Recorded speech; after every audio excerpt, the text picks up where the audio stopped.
you will get a sense of why that is the case from the work that we do. Thank you, David. Thank you. Joanna, you are coming from a very different perspective. You're not part of the United Reformed Church. You're not even from the country. And you're bringing a very, very different perspective. So can you tell us how you got engaged with our work? Also, a little bit about yourself and your background, because I think that'll be really helpful to understand Joanna's perspective as we have our conversation. All right, thank you so much. Joanna Simpson, again from Jamaica, and as was previously indicated, I lecture at the University of the West Indies, Mona, which is the main university in Jamaica at the moment. I lecture community social workers, right? And what actually happened was I'm a pastor's child, and I grew up in a situation where my father was a firm, and well, still is a firm believer in justice. And so he took us during my teenage years to various under-resourced communities. And while I was there, I saw there were a number of concerts, outreach concerts, gospel concerts. But what I saw were grown men, who had been involved in the justice system and left and were now considered transformed and were now sharing their testimonies of their transformation.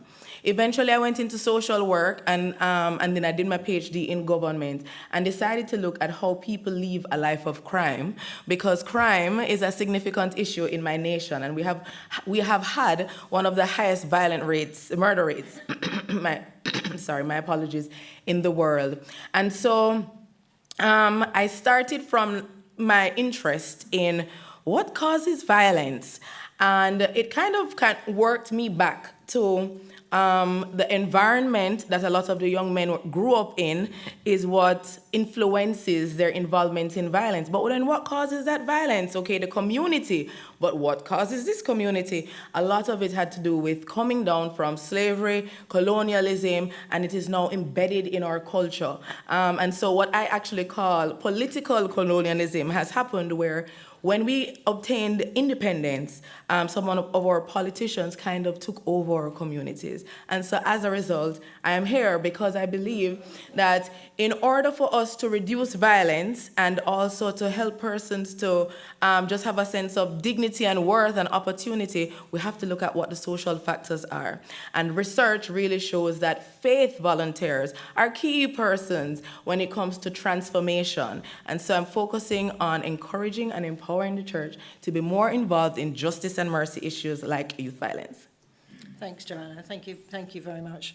We'll come back to how your work that you do in Jamaica impacts and has been how you've been getting involved with the URC recently. Karen, what are you doing here?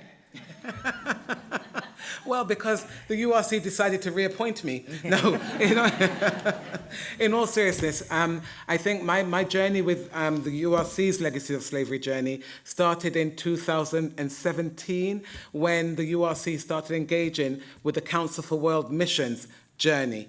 The Council for World Mission had a Legacy of Slavery project, which involved visiting different locations of significance in transatlantic slavery. And it involved not just looking at the past, but looking at speaking to communities today to find out what are the impacts today of that history. I was invited to be part of that journey on behalf of the URC, and then subsequently when CWM published its findings, which was publishing its findings for itself, but invited member churches to engage. And I was invited to be part of the task group which was formed to look at the issues on behalf of the URC. So I've been part of that journey since then. And I have to tell the truth that in 2017, when I started the journey, I was really not clued up at all. I was born in the UK to Jamaican parents. I was born in a context, raised in a context that I knew I was experiencing the injustice. I could see it around me. There was racism around me. I'm not going to say that I experienced firsthand a lot of overtly hostile racism, but it was there. And it was the backdrop against which I lived my childhood. And it was something which, on a certain level, I kind of just took it as being the way that it is. without really questioning why it was the way that it was.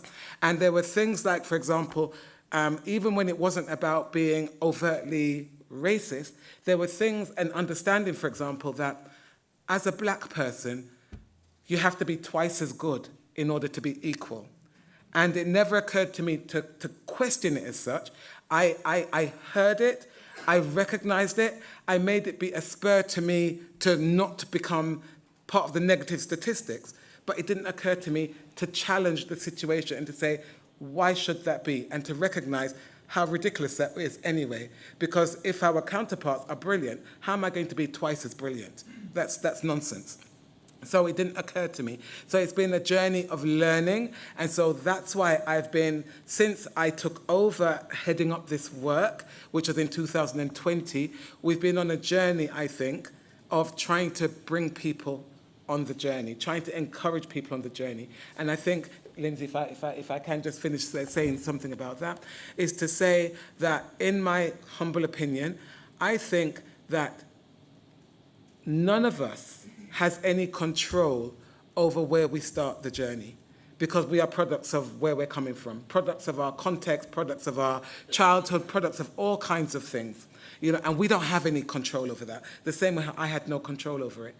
And I think on a certain level, we have no control over where we're going to, well, we do have some control over where we're going to end up, but we don't know where that is, and I think that's in God's hands. But I think what the Legacy of Slavery Task Group and what this work and this paper is trying to do is encourage all of us to be on the journey so that we're shifting from wherever it is that we've started to being in a place of being more clued up, more aware, and more alert, and to enable change to happen. So that's what that is about, and that's what this is about.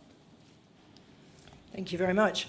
That's great. And as you can hear, 3 very different perspectives and 3 different starting points and 3 different journeys so far, but very much everybody's still on a journey. Just in case anybody's wondering why I'm here, back in... Thank you, Jenny. Thank you for caring. Back in 2020, 21, the local churches, some of you will be aware of this, some of you will remember, we were asked to get involved, to engage with a consultation about this issue. And every local church was contacted. And I'm an elder in my local church, and we sat down with this. And I don't know about some of you, but I thought I was there. Yes, obviously, and I didn't feel I had anything to learn. What shocked me was the response of some of the people in my local congregation. And it was almost visceral. It was really strange. It was a kind of visceral, this is nothing to do with us, this is something from the past, no connection. I'm flouncing out, basically. And I know that happened in other churches in the United Reformed Church. And when the opportunity came up quite shortly after that to sit on one of the subgroups of the legacies of slavery, I was really glad to be part of that, because I felt I might be able to bring that not pretty, but honest response that was happening in some of our local churches when the conversation started. And so that's initially how I ended up in the group. But I have learnt massively that you don't know what you don't know until you find out. And how much I didn't know, I really had no idea about. It's been an extraordinary journey and very raw sometimes and very hard, but just so hugely... just a massive growing curve, I think, for everybody who's been involved with the journey. And I think, for me, that huge consultative process was why, compared to some of our ecumenical friends, we are so much further along in the journey, because the whole church was engaged in a really thorough way, right from the beginning. I wonder if this is the moment to introduce Colin. We will introduce Colin. Colin, as you know, is not able to be with us in person, but he has shared with us a video. We will tell you a bit more about Colin, but we think he can speak for himself. So if it's ready, fantastic. Thank you.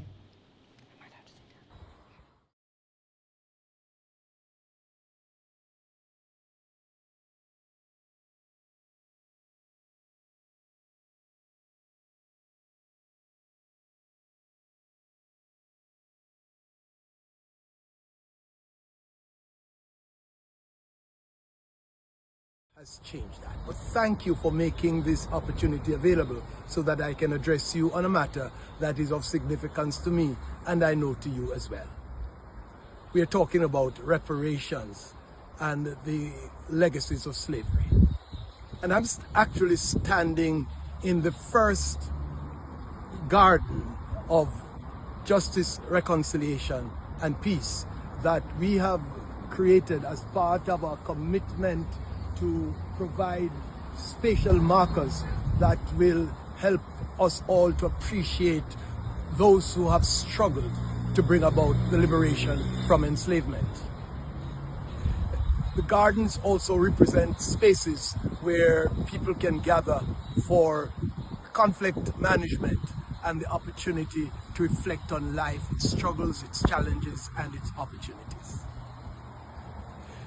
In addressing you, I want to first of all speak to the act of courage and commitment that the United Reformed Church has made in first of all acknowledging your own complicity and involvement in the slave trade. You represent the first church within the Council for World Mission that has acted in response to the Council's call for us to consider our faith as being at the very heart of justice. And when you presented your apology in Jamaica, the United Church received it. And part of what we did at the time was to join you in making the case that if you apologize, we should also apologize because we have benefited from the fruit of enslavement. And when you presented your apology, the United Church in Jamaica and the Cayman Islands said that we would provide lands that would build free villages for those who have been badly affected by the slave trade to receive housing as one of the solutions to this legacy of pain and turmoil and brokenness and dislocation. So I want to thank you and to celebrate with you that you have taken this courageous move to confess, to apologize, and to commit yourselves to reparation. It is what we're talking about. But I also want to pay tribute to the Reverend Dr. Peter Crutchley, who along with me while we served in the Council for World Mission brought about the project on the legacies of slavery. It was a hard road to travel, and we are grateful to people like John Ellis, who was our treasurer at the time, who fought tenaciously to allow the Council for World Mission to vote funds toward reparation. We said we wanted to be the first as the ecumenical community to demonstrate that if justice is at the heart of faith, then we must first and foremost acknowledge our past, our hostile past, and to commit ourselves to a more hospitable future. That is what you have engaged in, and that's what we're talking about today. When we talk about reparation, I want us to understand that first and foremost, we're talking about building bridges of reconciliation, bringing about a change to the brokenness in human relationships, the design that God created and called good, that we need first and foremost to come to that place of acknowledging that relationships have been broken and that we need to repair those, because it is only after we have repaired broken relationships that together we can talk about financial relinquishment. Let it be said that when one is diminished, all are diminished. So it is not only the victims of enslavement, but the perpetrators of enslavement are all diminished. And together we must say that our foreparents have done us harm. And together we must make good so that the future we are creating together would be better than our past. Let me just say this, that Hurricane Melissa has done its worst on Jamaica. It has exposed the most vulnerable among us and has shown us that the legacies of slavery remain a very strong, dynamic part of our reality. Those who were most badly devastated and dislocated were those without proper housing solutions. And even after 9 months of Hurricane Melissa, there are still people without a shelter over their heads. There are still people who are living in shelters. There are still people with blue roofs over their head, the tarpaulins. And we are anxious about now entering a next hurricane season and whether we are ready for it. We believe that the trauma is being relived. You have contributed to the relief processes, and we are grateful for the contributions that you have made so far.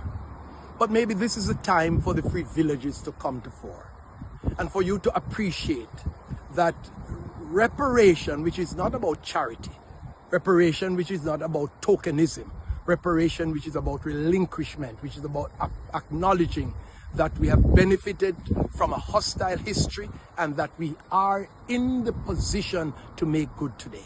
If the United Reformed Church were to work with the United Church in Jamaica and the Cayman Islands and craft, we could build at least one of these free villages that will cost us in the region of £5 million.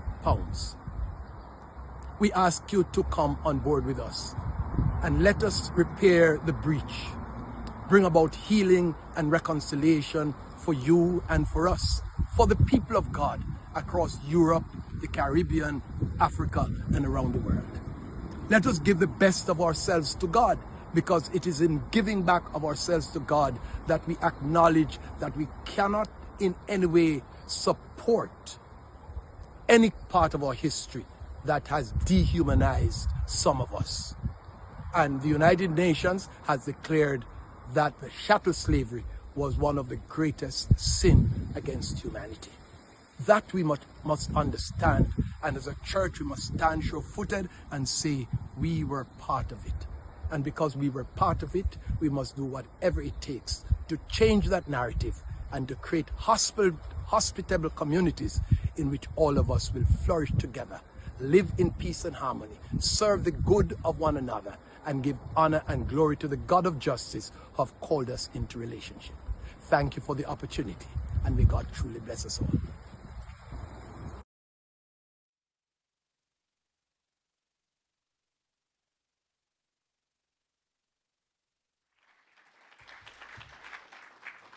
Thank you, Colin.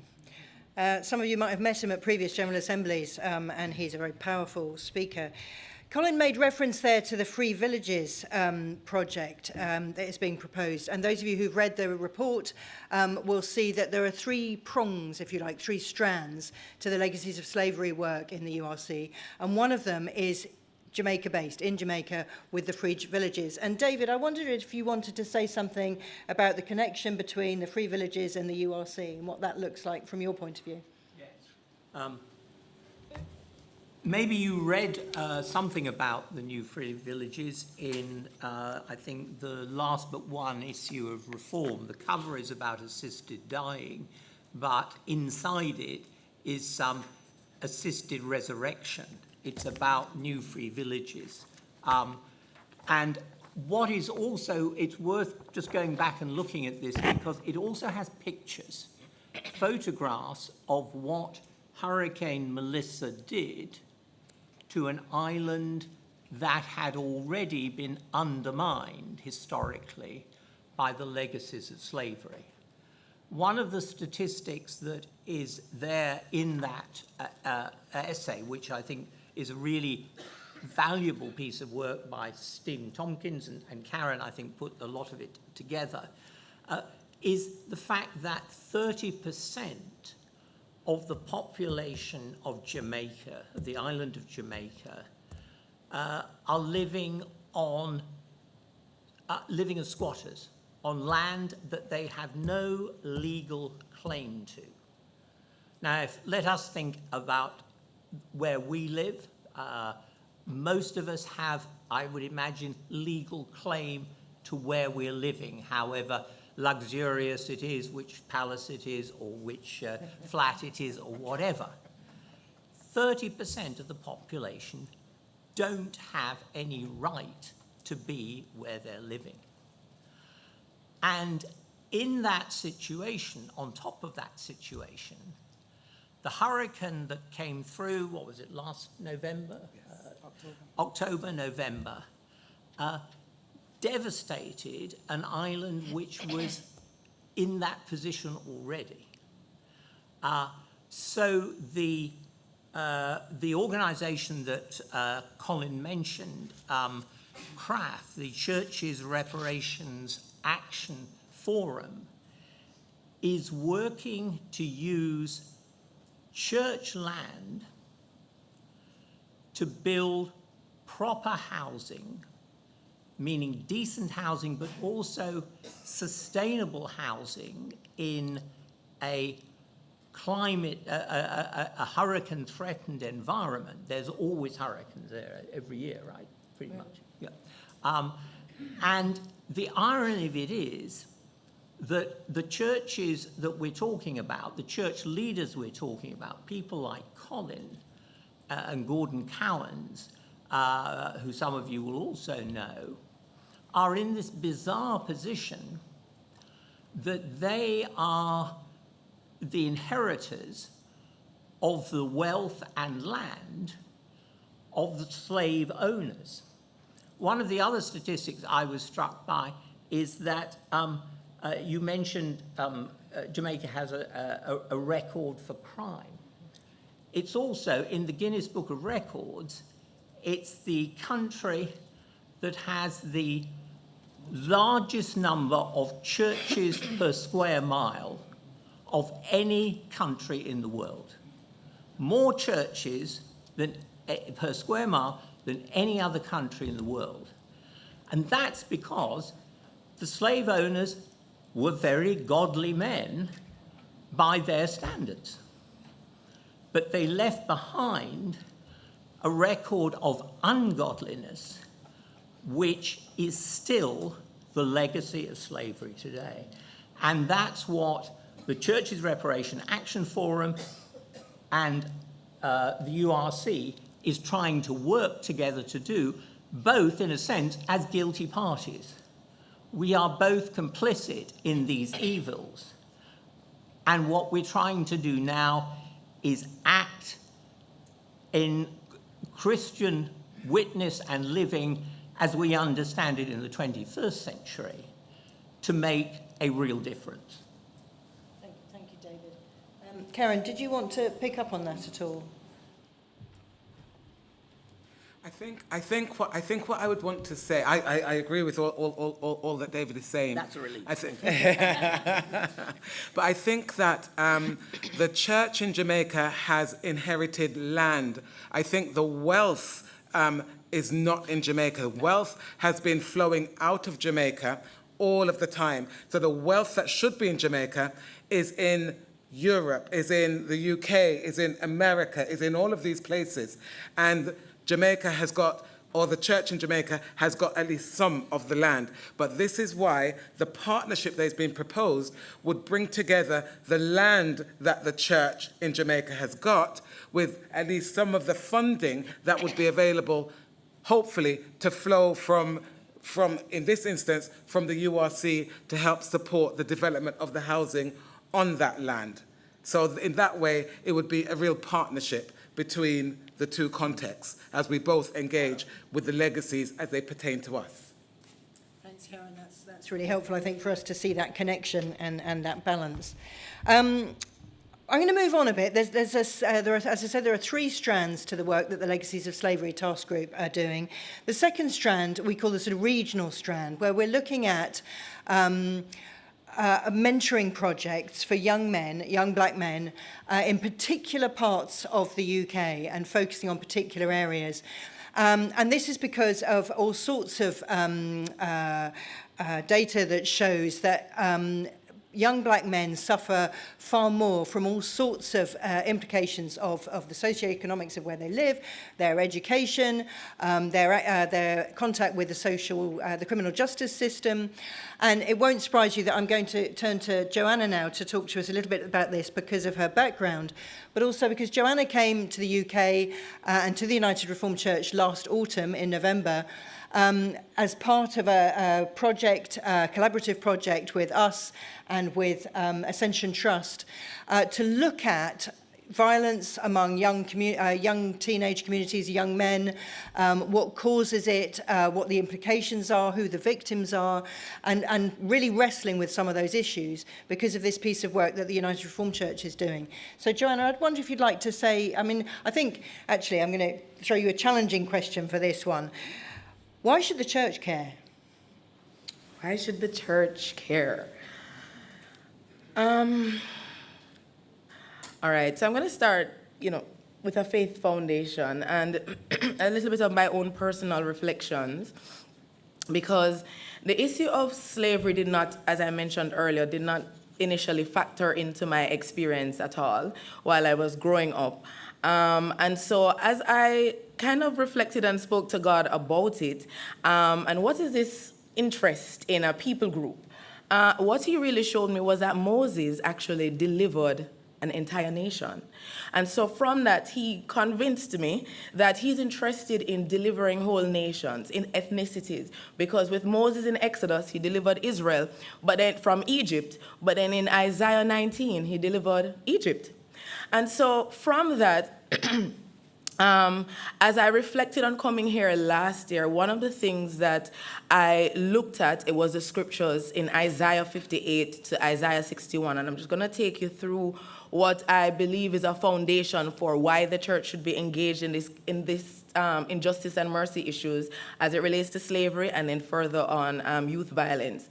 So God really speaks to, in Isaiah 58, the importance of us not just being, and we've spoken about it a lot here, and I'll just underscore it, a church of talk, where we do spiritual things, prayer, reading the word, fasting, but then there is no action. So the Isaiah 58 actually says, hey, we are fasting, we are praying, but God is saying, I'm not pleased with that. I am actually pleased when we give liberty to those who are wrongly imprisoned, when we reduce the workload of our employees, when we are giving liberty to those who are oppressed and removing the chains of those who are captive. And then in Isaiah 59, further on down in the chapter, God says he is displeased with injustice. Now, before, it kind of gives us an idea of what justice actually looks like. And he is saying to the church, to the believers, that, hey, I'm not okay with spiritual acts of worship without practical action. I'm actually displeased with it. And then in Isaiah 60, it is saying, arise, shine. So it's talking to the church, Jerusalem, but now I'm saying it to us as believers, not just you, but also to myself. Arise, shine, for the light has come. The glory of the Lord has risen upon the earth. Darkness covers the earth, but the glory of the Lord shines upon us. And that really, to me, speaks about evangelism. It means that as the church, we are called to be evangelists because God has given us a mandate to, through the Great Commandment and the Great Commission. And as we look at how Jesus interacted with different people, he met their needs, simply. If somebody needed healing, he met it. If they needed food, he met it. And so God is giving us here in his scriptures exactly what he wants us to do in terms of loving our neighbors. And so then we move to Isaiah 60. And Isaiah 60 is saying that as a church, we have what we need. We're already anointed to do what God has called us to do. And when it comes to slavery, right, you'll find that there's a lot of trauma where that is concerned. And Isaiah 61, speaks to mourning, and that we are called to be people that display favor and justice. It speaks to the brokenhearted, that we're called to bring comfort. It speaks to prisoners, right? Literal prisoners, as well as, as Bob Marley would say, emancipate yourselves from mental slavery, right? So there's mental slavery that is happening as well. And so the Bible underscores this perspective. In 1 Corinthians 13, it speaks about the characteristics of love. But then it also says, if we do all of these spiritual actions, right, even give ourselves up for death without love, it's nothing. It's nothing. And so this underscoring of justice and mercy as core to our faith, expressed in the way we relate to our neighbors, expressed in the way we set the oppressed free. It's our business, because the word of God says correct oppression, and he instructs us as to how to do it. So, in a nutshell, why should the church engage? I mean, just to be straightforward, God requires it of us. The Bible says in Ephesians 2:10 that we are saved unto good works. Micah 6:8 says good works are what? It's to do justice, love mercy, and to walk humbly with our God. So God has told us also that he is looking for a bride who is going to be clothed with righteous deeds. What are those righteous deeds? The good deeds, justice and mercy. Can I say something, Lindsay, on the back of what Joanna's been saying? Okay, because I just have a reflection, because Joanna has been sharing with us reflections on what God is saying in the Bible. And I'm sitting here, and today, I think, and actually this week, the past few days, my mind has been kind of blown, because I hear God speaking, now, today, not just through the biblical text, but in different ways. I don't know how many of you have heard in what has come up, like, for example, in the video, Colin speaking, and Colin made mention of hospitable communities. Isn't that what Krish was speaking about earlier on? Krish didn't know about Colin's video. Colin didn't know about Krish. This morning, when Najla gave us her address, and she was speaking about bridges and building bridges and crossing bridges and so on, and this has come up again about this evening, about the bridges and so on. This has come up again. Earlier on this week, I've been in the Netherlands, in Utrecht.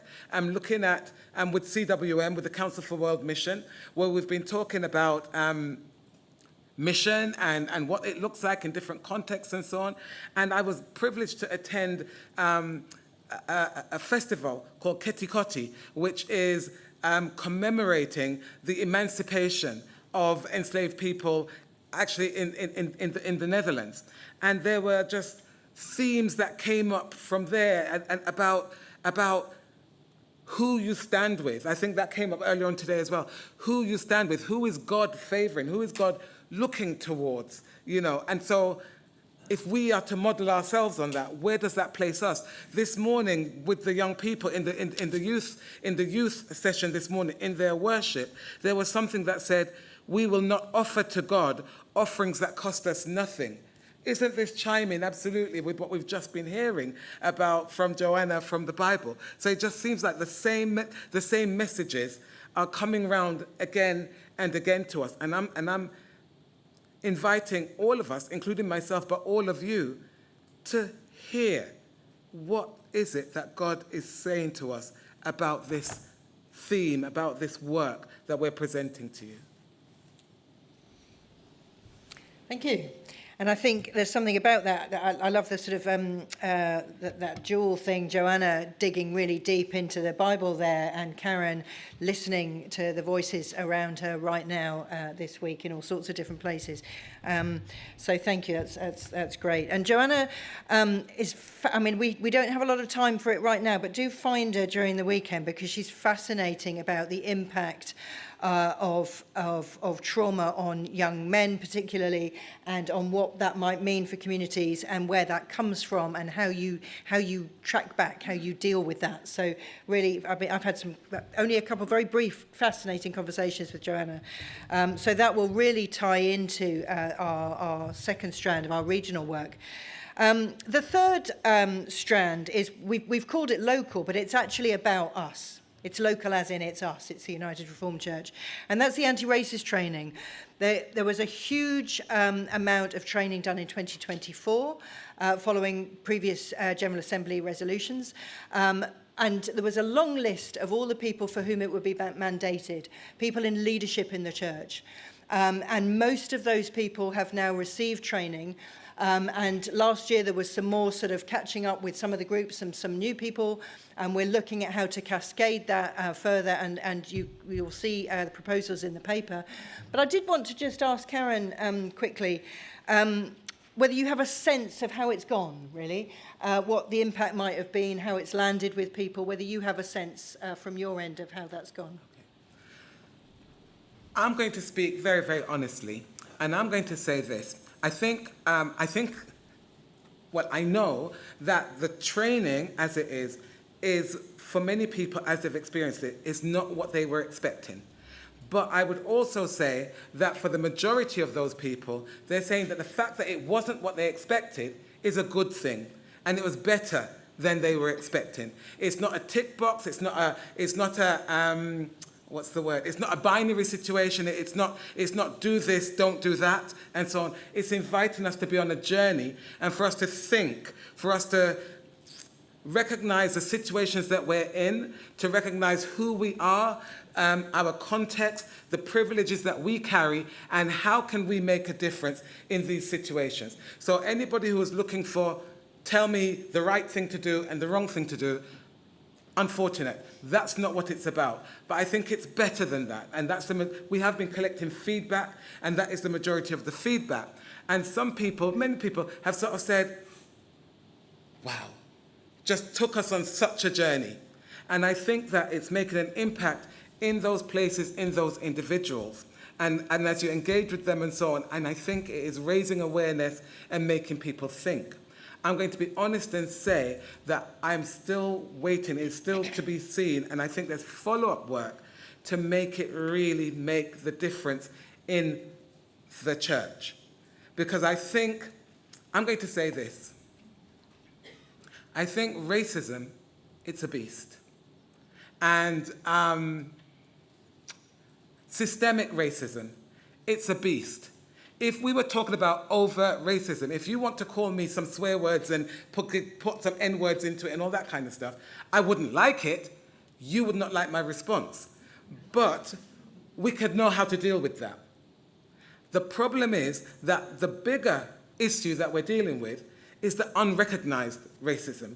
It's the things that we think are level, that we have told ourselves it's even, that it's equal, and it's not. And so we have got systems which are white. And when I say that, I'm not talking about white people. I'm talking about what has been inherited. And so, for example, in our, because of the anti-racism training, is seeking to bring about a change of culture in our church. We've already looked and seen that, the positions of senior leadership, for example, are I'm going to use this word, and I don't want you to hear it as an insult. I want you to hear it as for what it is. Our senior leadership is unrelentingly white. It has been, it still is. It maintains it. It continues. We have different places that continue to be as they have been. And I think the problem is not because it's willful, but it's because the gifts, the skills, the experiences that we say are needed to fulfill this role is based on who has filled the role in the past. Who has filled the role in the past?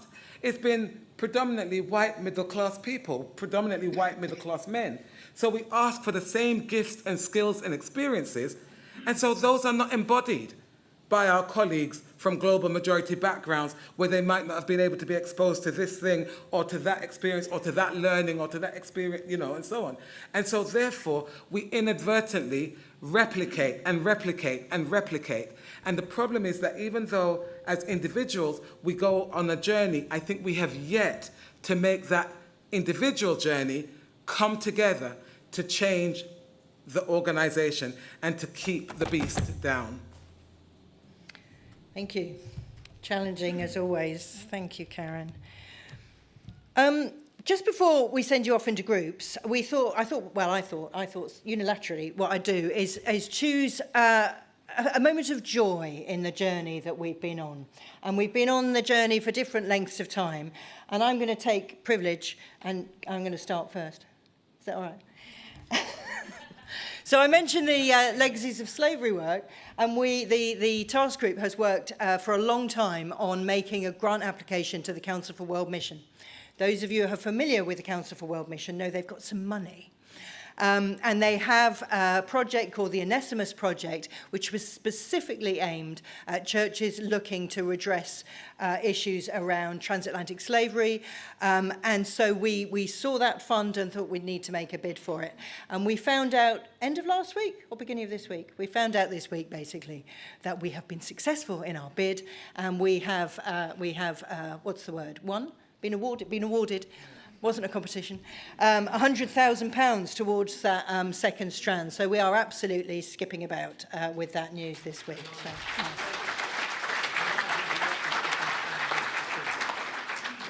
David thinks you've forgotten already. But the second strand is the mentoring young people in this country.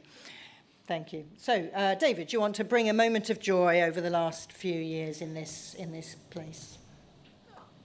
Yes, I certainly do, because that's why I've kept going on this, because of the joy and the invigoration and the opening of shuttered windows in my own mind.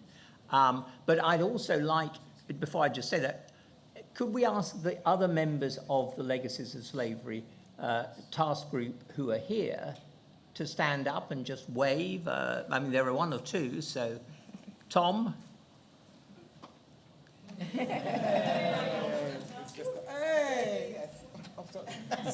Yeah. And Zadie, yeah. Zadie was standing as well. So part for me, a big part of the joy and the liberation in a way is being in groups where I have been definitely in a white minority, and I have been learning the perspectives of people who do not come from a white background. And that has been a really valuable learning experience. And for somebody who professionally likes to keep talking, it's been very good for me just to shut up and listen to what others have said. And that has been, I feel, a particular benefit and privilege for me. Thank you, David. Joanna, I don't know if it's harder for you to answer that. Is it harder for you to answer that? Shall I move on to Karen, or do you... I think I would just say I am grateful. I think my joy is being able to be engrafted into what's happening here, particularly URC being one of the first churches to give an apology. I think that's really amazing, and so I'm really grateful to be a part of this at this point in time. Thank you. And Karen, I'm going to leave you with the last word. Thank you, Lindsay. You might regret it. Okay, I'm going to share. I'm going to share. You haven't got long. No, I know. I'm going to share a moment of joy, but first, I'm going to share some challenges, and I am going to share some challenges. So let me be honest. I think first of all, I think it is brilliant, the good news that we've heard from the NSMS project. But I think that's my opening to reiterate what Colin was saying, and what I think we need to hear, that reparations it doesn't start with money, or for us, and for us as a faith community and so on. It does not start with money.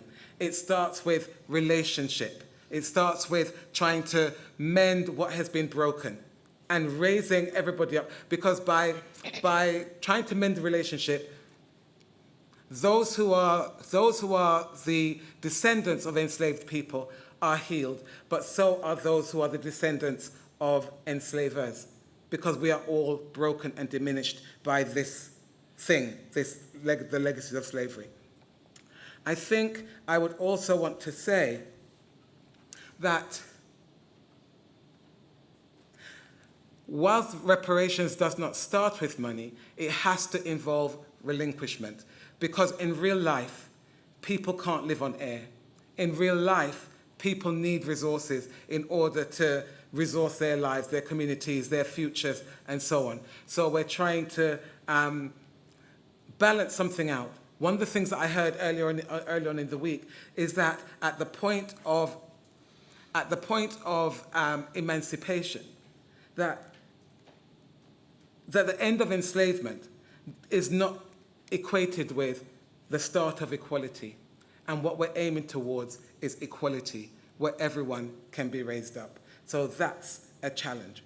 And I think another one of the challenges is that sometimes when we're thinking about reparations and so on, we're tempted to think about what is reasonable, what can we afford? But that is not the right starting point either. It's not about what we can afford or what is reasonable. And I'm going to put it in these terms. If my child brought home stolen goods, and I know it's stolen, I'm not going to receive those stolen goods and start thinking, what proportion of this is reasonable for me to give back? I'm going to know this is stolen goods. It needs to go back. Now, I know that the issue of reparations and so on, and as it pertains to the URC. I know it's not as simple as that. And let me tell you, URC, I am part of the URC. I have no desire to bankrupt the URC, honestly. But I think I want to point us back to this text that we had about we will not offer to God offerings that cost us nothing. We always said that this journey was going to be costly, and I think it is going to be costly.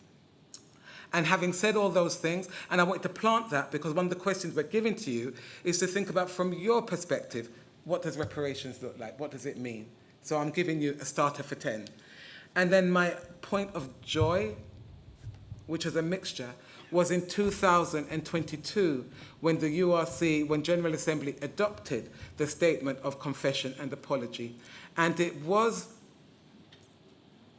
kind of was joy, but if I'm really honest, I think it was more relief than joy. And I think I was just so overwhelmed, and it was more relief than joy. And I want this space and your conversations and what we do at this General Assembly to be moving that on further. I think what we had up to now, we reached so far, and think of it as that far and a comma. It wasn't a full stop. That far and a comma.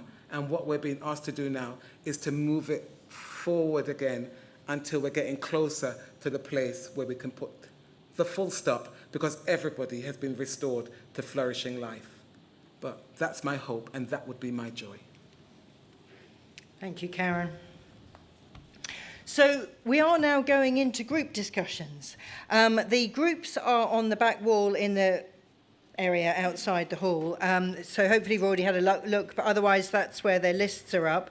In the rooms, there will be a sheet of paper with the 3 questions, but I will read them out now, just so that you can start thinking as you move. How do you understand the term reparations or repairing justice? The second question, what does it mean for the URC to be a community of justice in the face of injustice? And how might this relate to our response to the legacies of slavery work? And then the third question, what clarification do you need regarding the specific proposals? So is there anything that's still unanswered for you? So it's 20 past 8 now, and then we're back here for prayers at 9 o'clock. So we'll be back in this space at 9 o'clock.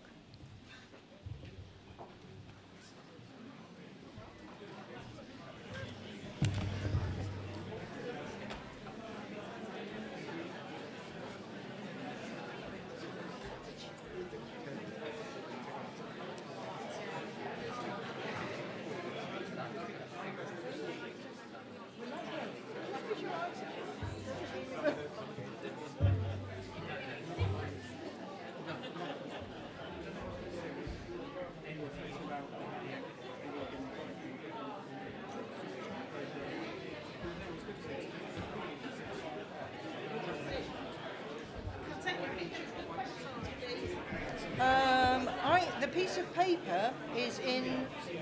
I sent a copy to Lawrence, and the piece of paper is in the what's-its. I've got them scribbled in illegible handwriting.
May the peace of Christ be with you.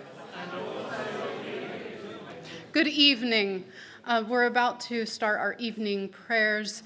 I wanted to remind everyone it's a bit chillier in here, but make sure that you're hydrating throughout the day. It's a dry cool and it's a dry heat outside. So please keep a water bottle and keep hydrating throughout the day, not just tea and coffee.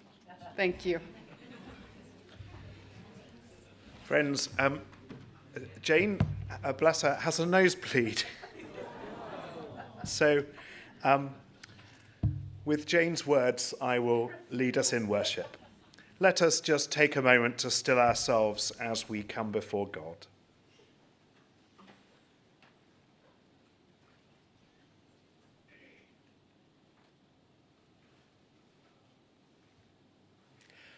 Come, let us pause from our works and gather in the quiet of this evening, seeking wisdom, guidance, and peace from God.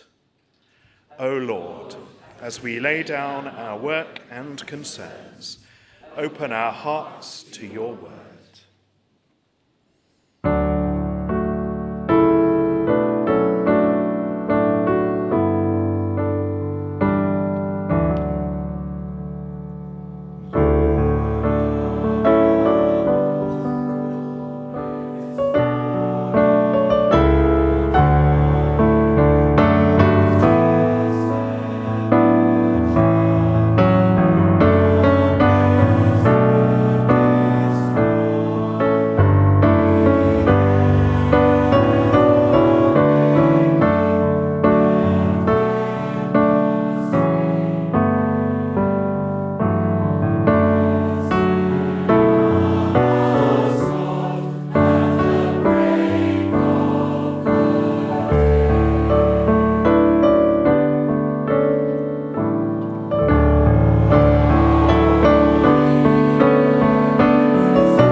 We listen for God's word as we hear from Ecclesiastes chapter 3, verses 1 to 8.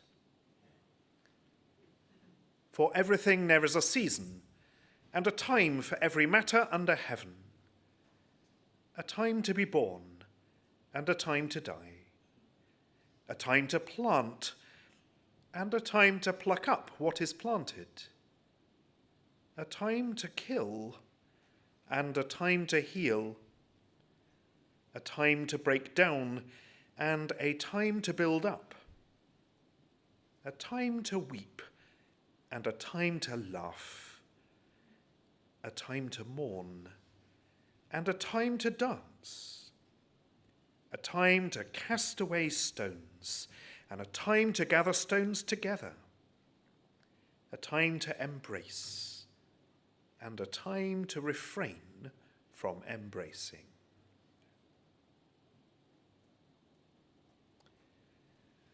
A poem, Evening's Rest. The sun has set on our labours. The papers are folded, the voices hushed. Yet within the quiet your presence remains, a gentle reminder of purpose and love.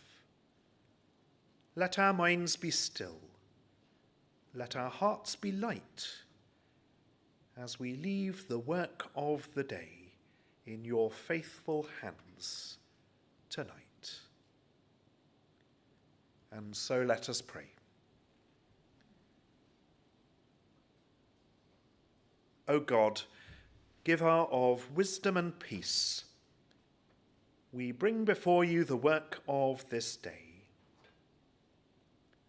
Guide our decisions and grant us rest that renews body and spirit. Help us to carry your truth into the days ahead and to journey with each other in respect and grace. Amen.